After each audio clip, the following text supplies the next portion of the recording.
Tonight, I wanted to focus on two main topics, and the first one is getting organized.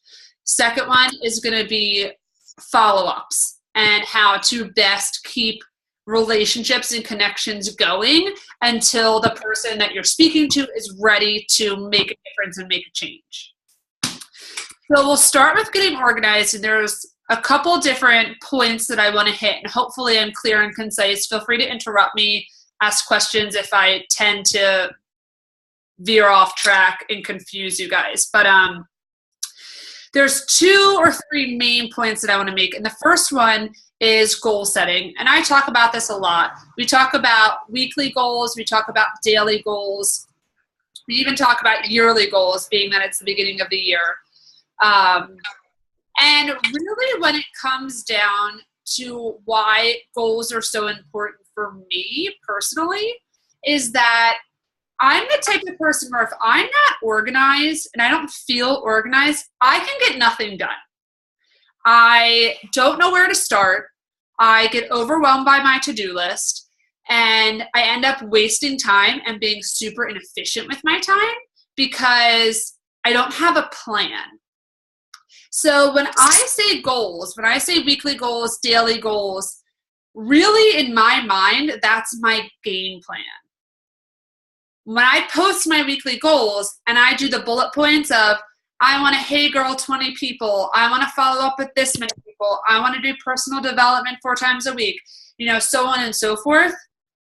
I bullet them like that because it's clear and concise, but mentally, what I go back and do after I make that bullet point list is I then prioritize and I plan out exactly which day and the hours of that day that I'm going to allot to each task on that list. So I'll prioritize it and say, for example, my hey girls are usually always my number one priority because reaching new people and inviting is really the basis of and the foundation of what we do. So what I'll do is I might put that at number 1, maybe my follow-ups at number 2. I'll look at my week's plan because my weeks constantly change. I'm a nanny. I have no set schedule. I work for 2 orthopedic surgeons who work both part-time. So one of them is home with me almost all the time, which means I don't have any guaranteed blanket or pocket to get work done. So I literally take it week by week. What do I know is going on? When do I think I'm going to have a pocket each day? And once I prioritize, I assign them a day. And I always want to eat that frog. I want to get the thing that is the most important and is the hardest for me to do. I want to get that done first. So don't prioritize something as number 1, but then maybe save it for Wednesday because you think you might end up having more time to dedicate that to it on Wednesday than maybe on Tuesday or Monday. Because the reality is life happens. You never know if you're going to be guaranteed that time. You never know if you're not going to come down sick or just really mentally not be there and not be able to put your best foot forward on Wednesday. So don't ever push back a priority. Assign that priority to the first time pocket that you have available. Eat that frog because not only is it going to get it done, get it guaranteed to be checked off your list, but it's going to help build momentum because whatever's the hardest and the most important is going to fuel your fire because you have that done. And once you have that done, if you're hey girls, for my example, that when I say it builds momentum and fuels the fire, well, you have conversations going for the whole rest of the week now. You're going to have people getting back to you right away, people getting back to you the next day, and it's going to build that excitement again and get you like tied back into all the important things, and it's going to get your mind in the right place. So prioritize, make sure you assign different days. Now, say I assign my number 1 priority to Monday, and something happens, and Monday doesn't work out because I didn't have that time like I thought I would. Tuesday rolls around, and I have a different priority assigned to Tuesday. Scrap it. That priority gets pushed back because it's not my number 1 priority. Everything gets shifted backwards, and that number 1 priority takes the place on Tuesday. So that, again, I'm not making excuses for getting the very most important thing done. Another thing, too, that popped in, and I don't want to lose it. Oh, I a really good thought and I can't remember it. If it comes to me, I'll let you guys know. Oh, bummer. All right. It'll come back to me. So that's our daily and weekly goals. That obviously ties into yearly goals, but just making a bigger plan. We already talked about reverse engineering and breaking those goals down. So I'm not going to go into that now. But when you plan your goals for each day and plan your goals for each week, think of it more as a roadmap. What are you trying to get accomplished? Make a plan of it. The next thing that I think is really important in getting organized is coming up with a strategy and coming up with a system that works for you. Now, this can be taken in so many directions, and this is where I hopefully don't get veered off track, because a system can mean the way you talk to people, the way you invite people, the way you track people, the way you keep tabs on everyone. Like, this could go in so many different directions. But the first system that you should have in place is your accountability system. We have our team page. Our team page is a little quiet, myself included, 100%. We have our bigger team page. We have bigger groups that we're all a part of. We have some of us have success partners. Some of us have family members that we lean on that understand our vision for this company and our vision for where we want to take this business that we lean on. Whatever your support system may be, you need to have that system in place. And you need to discuss it with the person. You need to discuss with them how you want them to keep you accountable. Do you want them to ask to see your to-do list every day? Have them say, look, I know you have big goals for this week. Let's see your to-do list. Maybe if it's like a boyfriend or your husband, for example, you can put your to-do list in the refrigerator where he can see you checking things off each day. If that's your support system. If your support system is the team, then you need to be plugged into that team page. And you need to be posting in that team page, updating in that team page, not just when you're doing things well and getting things checked off your list, but when you're not as well. I always say that when you're having a really bad day, you need the groups. You need the challenge group. You need the team page. You need them to pull you out of the rut. So you need to be posting in them saying, hey, I need help. I'm falling off track this week. I'm not feeling motivated. And when you're having a great day and you're crushing your goals, the group needs you. We need you posting in that group, talking about your momentum to help the people that are in the rut. It's full circle. So whatever your system is, if your system is a success partner, if your system is your upline coach, find out what works for you. Is it call outs in the group? Is it text messages? Is it weekly phone calls? Whatever it may be, and when. I have certain challengers that I have a system set up with them that they really need accountability and they really struggle. So not only do I set up a system with them of how do you want me to stay in touch with you? And when do you want me to stay in touch with you? Do you want me to call you out in the group publicly? Do you want me to privately message you? Do you want me to text message you in the morning when I'm waking up for my workout? Because I do all three of those things. But okay, so if I'm checking with you weekly and you want me to give you a shout out in the group, when is your most difficult time of the week? Do you feel like you're falling off on Wednesday? You had a strong Monday and Tuesday and then Wednesday you start slipping? Do you feel like your most difficult time is Friday when the weekend's coming and you just feel like letting loose and, digressing? The system, the more detailed the system, the more successful it will be for you. Because it's not just about making the plan, but it's about implementation. If you don't have the system, you won't be able to implement. So that's in regards to accountability. Your next system is in regards to, well, we already kind of talked about it a little bit, but making that game plan. And then having a systematic approach for how you're going to tackle each of those tasks. For example, I talk a lot about my inviting process and how I go from a hey girl message, or how I go from a random friend request from someone that I have no clue who they are, but we happen to have 20 friends in common, so I friended them, to turning that into an invitation. I have a very systematic process. I go through the same exact process with every single person. I'll go over it very briefly just so you get what I mean when I say system. But I start off and I friend them. When they accept my friend request, I have a list of people. I don't have my notebook out, but this week I have a list of 36 people that are going to be my next, Brittany has her list right there, 36 people that's going to be my next Hey Girl Blitz. My goal is Thursday or Friday for that. Sorry. It's a challenger right now. It's Lucia probably being like, can you text me in the morning? Sorry. Oh, so I have a list of 36 people. Those are all brand new friends.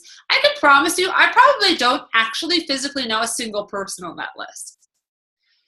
So I'm going to go through what I did to identify them, find those people, why I friended them, and then it's going to come full circle, like the whole process, and then it kind of circles back to how I got those people to begin with. But I start out, I have my list.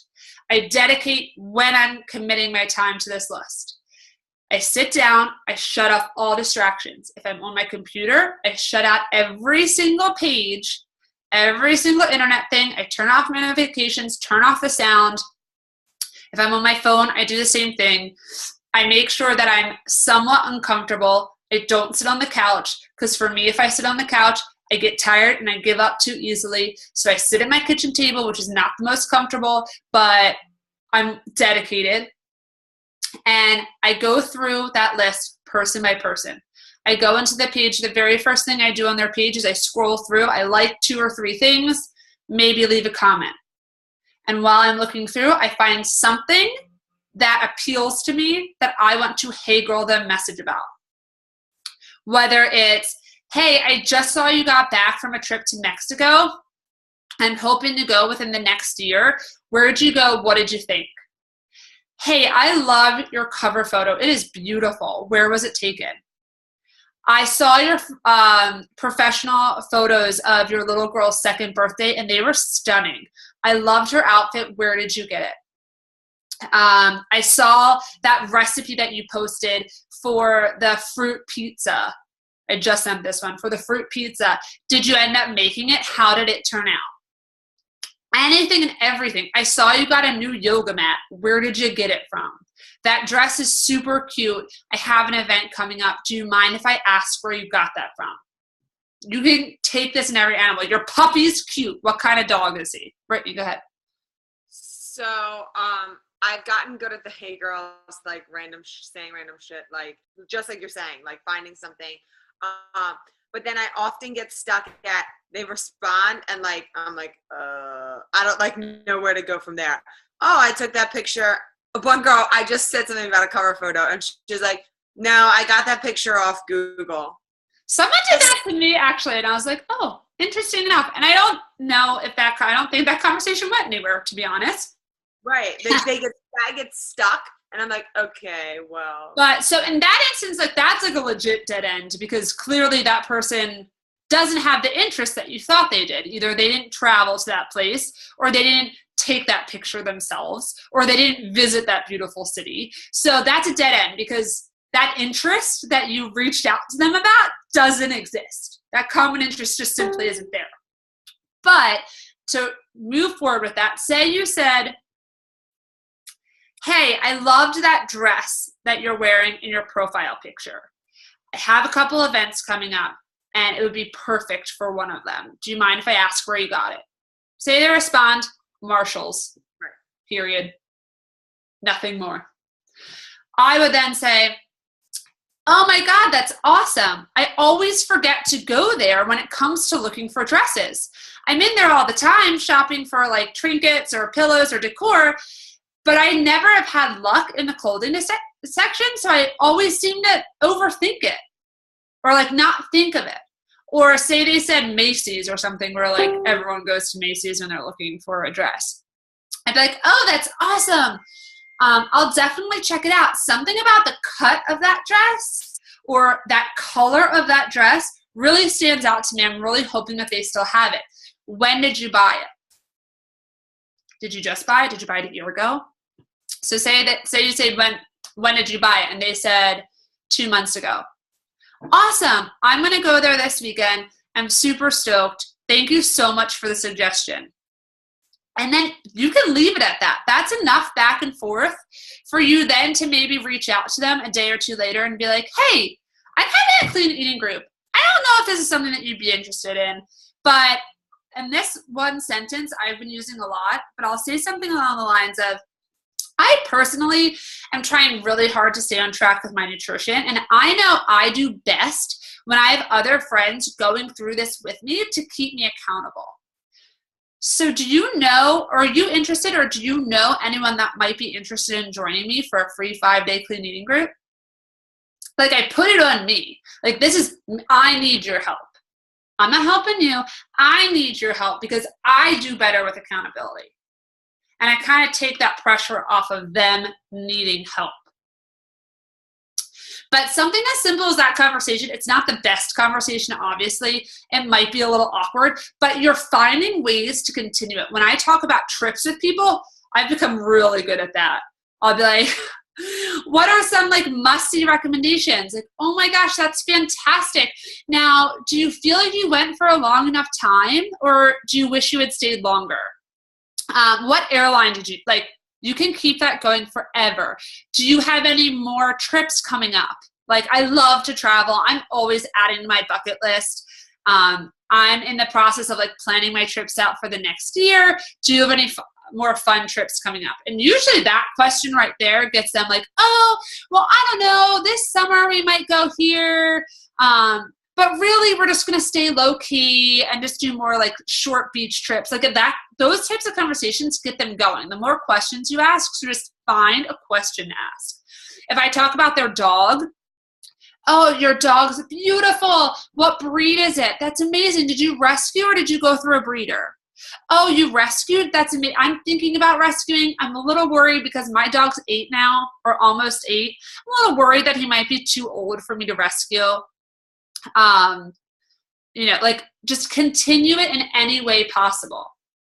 But you're not the only one. You're going to get stuck at times, but the more you practice, the better you're going to get.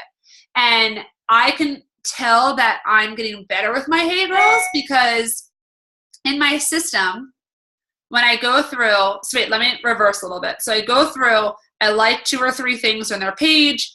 I hey girl message them. Before I move to the next person, I go into their friends list. I hit the suggested friends tab, and I friend every single person on that list, although I usually keep it to women, that I have a certain amount of mutual friends with, like say 20 mutual friends with you, I'm friending you. Or if it's 15, that's close enough, I'm friending you. I try to get as many friends as possible from each person. Then I move on to number 2. So by that point, I'm engaged, I've reached out, and I've expanded my network, all from one person. Then I move on to number 2, then I move on to number 3 until I get through my entire list. One thing I want to say is and this has been, I think this may have been what I lost before, but it applies to now.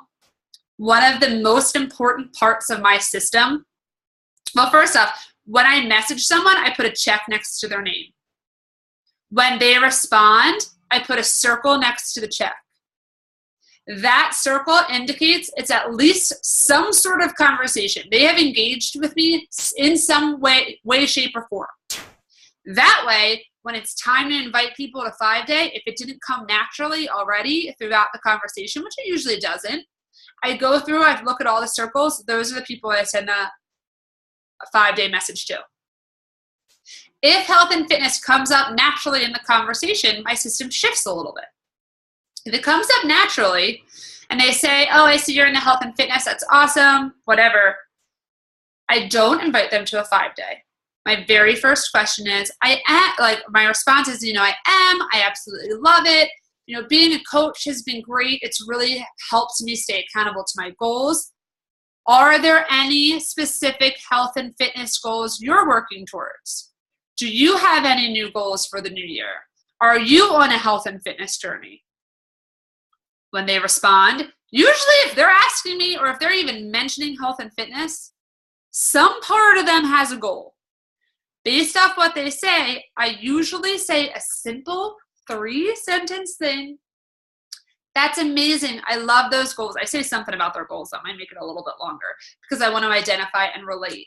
But then I say, I have an amazing accountability group, not a free 5-day, accountability group that I run. And it's a great positive group. We're all working towards our goals. And I found it to be really helpful. Would you be interested in reading over some more information if I sent it your way? Then I explain what the challenge group is. Because if they say no, you've got the 5-day in your back pocket. You can still invite them to the 5-day. But if they bring up anything about health and fitness, even if it's just something that they've recognized in my profile, that's signaling to me that they're interested in something, whether they want to admit it or not. But what I was going to say before, which this is probably the most important part of my system, and it took me years. And I haven't even been a coach for years. I've been a coach for almost 2 years, but it took me this entire time to get comfortable with this idea.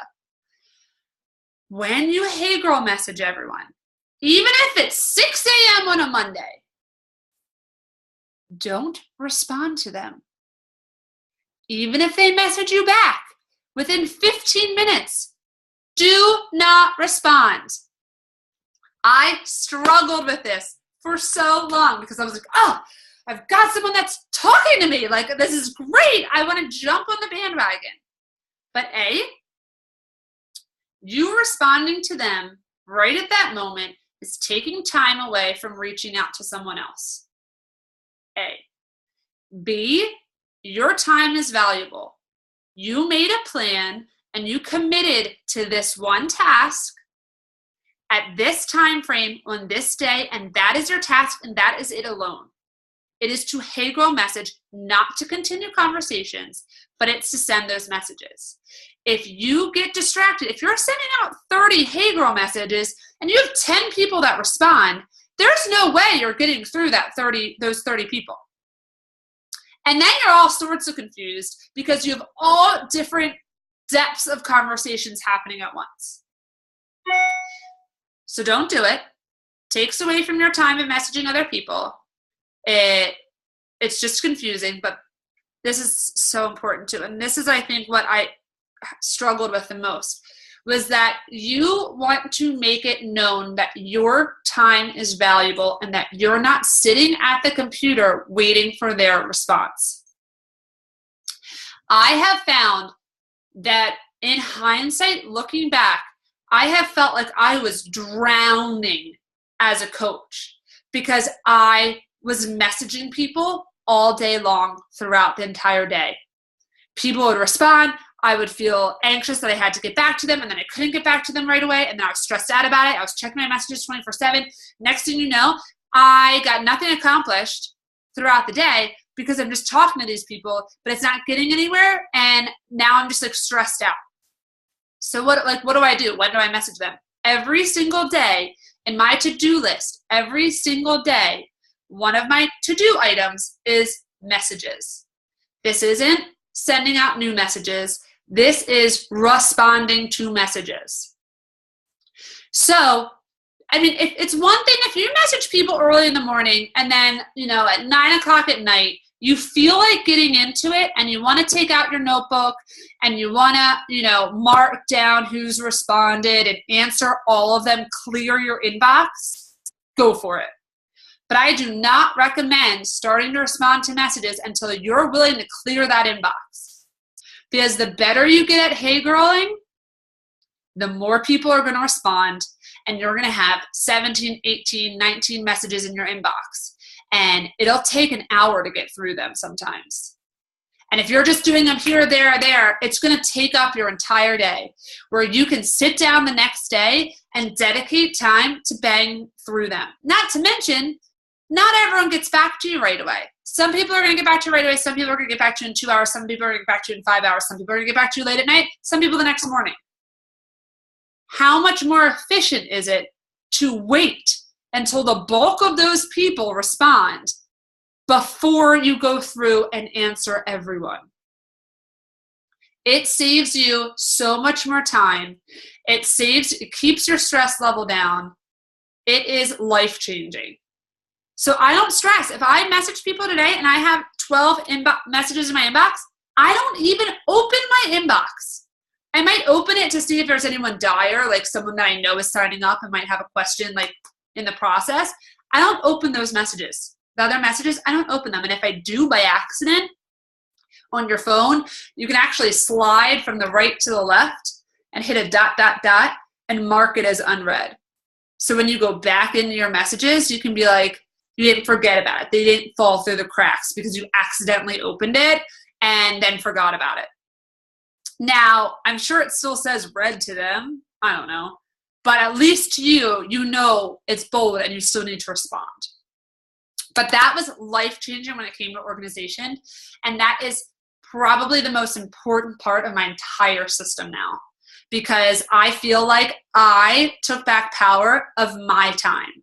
I'm no longer a slave to the people that I'm chatting with who may or may not ever be interested in working with me on their health and fitness goals. I'm no longer controlled by them.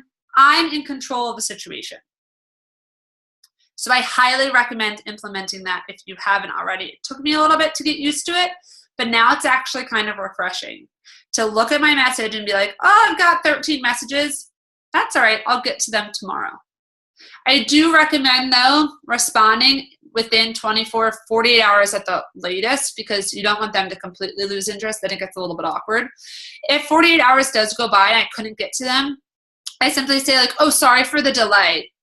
Move on, respond to their thing. You know what I mean? Because life does happen. So we talked about daily and weekly goals, strategies, and systems. This goes into the last part of the organization, and that's tracking. We talked briefly, and I mean we flew past it last week, but I have a new way that I'm tracking the people that I'm speaking to. Brittany has started it. She spent a lot of time this weekend doing it. Bethany, I literally gave you the quickest overview last week of it, but it's about the idea of creating a master list. Where every single person that you speak to goes, I have 10 minutes, goes onto this list.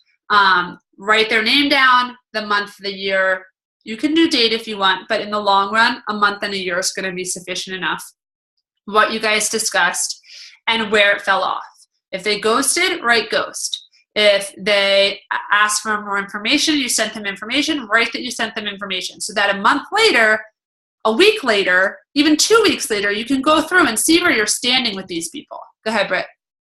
I was just going to say I added another column to my list that, like, after all those things you just said, there's a last contacted. So, like, the first is the month I first ever contacted them, but the last one is the last date. So then I can, like, literally go through that list quickly and be like, oh, I haven't contacted this person in a little while. Let me go back in my messages and, like, follow up with them. That's a really good idea. I like that a lot. It's something that I used to use Teamsy, and then I decided I wasn't paying for it anymore. So, like, that would regenerate, kind of similar to that. So, like, no, I really like that. But this is just another step of organization that's going to make your life better in the long run. Go ahead, Beth.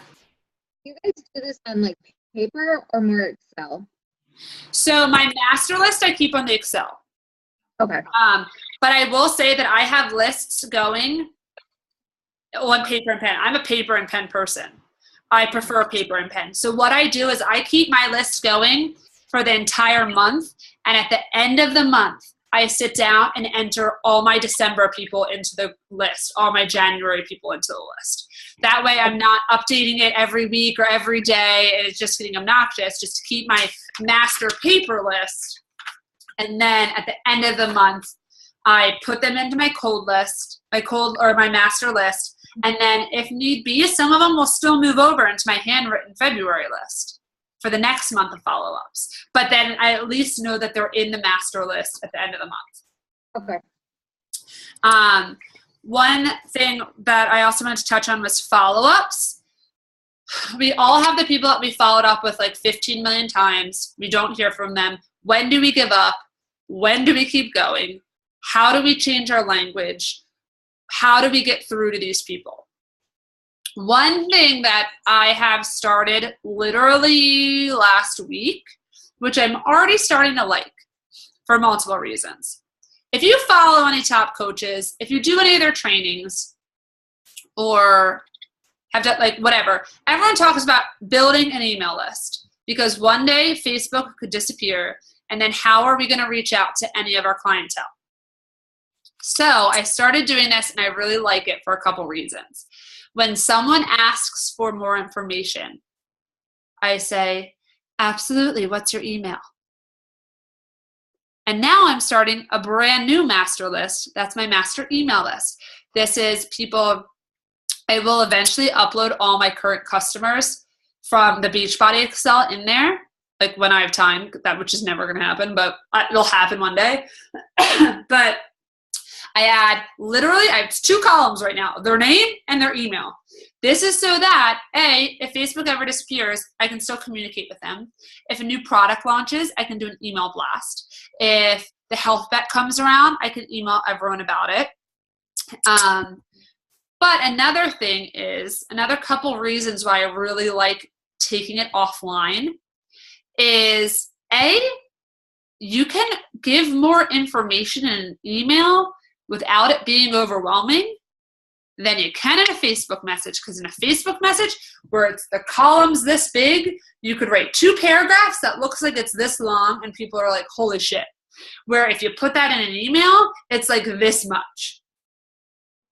So I like that. You can get more value across. You still want to make sure you're not wordy and not doing word vomit, but you can get more value across without overwhelming them. 2, it comes across more professional, because you're not just some random girl that they're messaging on Facebook anymore. And 3, they're more likely to respond, because guess what? You're not the only one messaging them. They're getting 50 million Rodan and Fields messages, probably Scentsy, Lip Balm, Beauty Counter, all of those, of people hard selling them. And we're not hard selling them. We're building a relationship with them. So we are removing ourselves from that field of distraction. They're no longer going to associate us with them because we are in a different field. And lastly, they're more likely to respond because they don't forget about it as easily. We check our inbox all the time because it is how we run our business. If you're not messaging people all the time like we are, you're not going into your Facebook messages. Half the people don't even know that they have Facebook messages.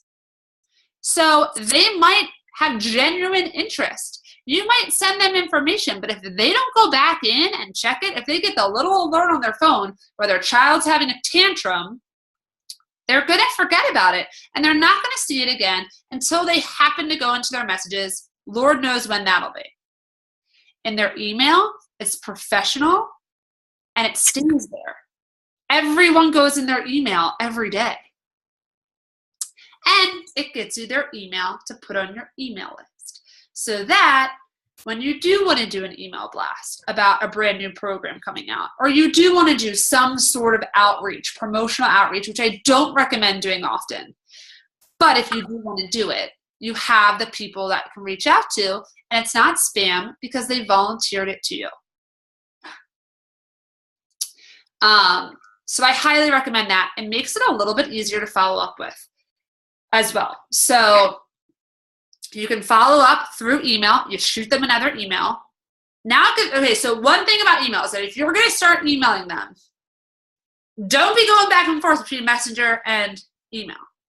Yes, you can shoot them a message and say you send them an email, they don't respond. Send them a follow-up email, they don't respond.